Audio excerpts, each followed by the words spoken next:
有冇試過腰痛痛到勒大髀，扯到落小腿，有針灸麻痹嘅感覺？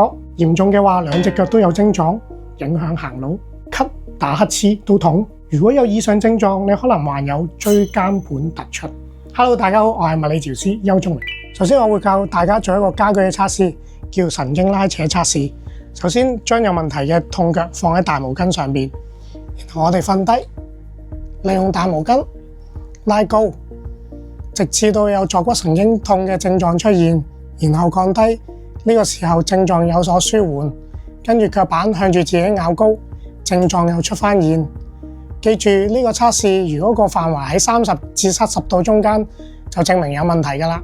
之前有一個56歲嘅貨車司機，有一日腰痛到起唔到身，做咗磁力共振，發現有腰椎間盤突出，但係做咗1個月嘅治療都一樣咁痛。嚟到我嘅診所，幫佢檢查腰部唔同嘅角度，前後左右，再檢查埋佢腰椎每一節嘅鬆緊情況，發現有一節有問題。另外周圍嘅肌肉都非常繃緊，同埋坐骨神經都非常緊。根據佢以上嘅問題，用咗以下嘅策略：第一，熱射頻去消炎；第二，利用現代針灸放翻鬆佢周邊嘅肌肉；第三，我哋用埋手法治療，再加埋牽引治療，同一時間幫佢有問題嘅關節打翻開，再利用埋神經嘅拉伸運動，手法治療嘅一種，幫佢放翻鬆坐骨神經。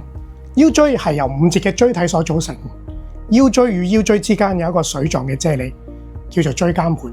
椎間盤嘅作用咧，其實攞嚟減壓。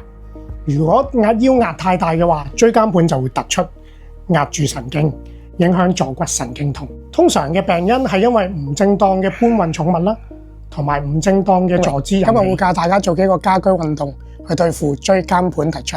第一個運動叫脈肯肌運動。首先我哋趴喺地脊，利用上身手臂抬高，直至到腰部有少少頂住嘅感覺，定喺度10秒鐘，10次一組，一係做2至3組。第二個叫做神經拉伸運動，我哋將有問題嘅大髀用毛巾套住，然後升起，去到有少少嘅拉扯感覺，跟住放低，同一時間將頭舉起，然後再放低，重複做呢個動作10下。10下一組，一係做1至2組。第三個運動叫做螺旋腰部拉伸運動。首先打一隻手，跟住曲埋一隻腳，然後轉去另外一邊，定住喺度30秒。呢個時候會覺得腰部有拉扯感覺。3次一組，做2至3組。做完一邊再做另外一邊。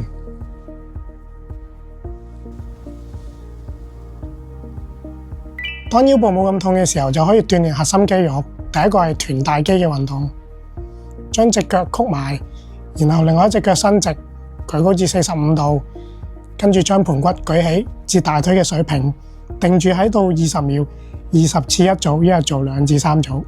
跟住我哋做一個側身平板運動，首先兩隻腳搭埋，然後將上身舉起，跟住利用收緊腹部嘅肌肉，呈一直線，大概定住喺度20秒，20次一組，一係做2至3組。想知多啲物理治療點幫到你，記住 follow 我啦，拜拜。